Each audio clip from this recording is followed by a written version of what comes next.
ఇంకొకటి చాలా ఫేస్ చేశాను అనే మాట ఉంది కదా, ఏం ఫేస్ చేస్తుంటారు ఎగ్జాక్ట్లీ? ఇండస్ట్రీలోనే మాట్లాడదాం. ఇబ్బంది ఇప్పుడు నువ్వు ఏదైతే నువ్వు ఏ టాపిక్ మీద అడుగుతున్నావో అలానే ఇప్పుడు అంటే ఇప్పుడు సింగిల్గా మనం వచ్చామంటే ఏ బ్యాక్గ్రౌండ్ సపోర్ట్ లేకుండా వచ్చామనంటే డెఫినెట్గా ఇబ్బంది పెడతారు. అలానే కాదు, అన్ని రకాలుగా ఇబ్బందులు ఉంటాయి.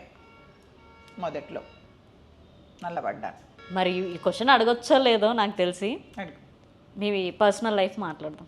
చెప్పు. ఓకే కదా? ఆ, ఫైన్ కదా? మాట్లాడు. ఏది అడిగినా ఆన్సర్ ఇస్తారు కదా? అది ఏదైనా అడిగితే ఇచ్చేదైతే ఇస్తాను. ఓకే, మీ మ్యారేజ్ లైఫ్ మేడం? నేను సపరేటెడ్ కదరా, చెప్పాను Separated. ఇంటర్వ్యూస్లో చెప్పాను. ఎన్నో ఇంటర్వ్యూస్లో అదే అడుగుతున్నాను, మళ్ళీ ఒకసారి అవును అడగొచ్చా? ఏంటి, మీకు వద్దు. కంఫర్ట్ అంటే అడుగుతాను, లేదు అని అంటే ఆ క్వశ్చన్సే. అరే నేను ప్రియా అంటేనే ఓపెన్ బుక్ రా, ఎందుకంటే ఎగ్జాక్ట్లీ నాకు అందుకే నచ్చుతారు మీరు. నేను ఓపెన్ బుక్, ప్రజల మీద మాత్రమే నేను ఉంటున్నాను. ఈవెన్ నన్ను అందరూ ఎంకరేజ్ చేస్తే నా ఇన్స్టాగ్రామ్ కానీ బయట కానీ నన్ను అందరూ ఇష్టపడితేనే నేను ఈ స్టేజ్కి వచ్చా.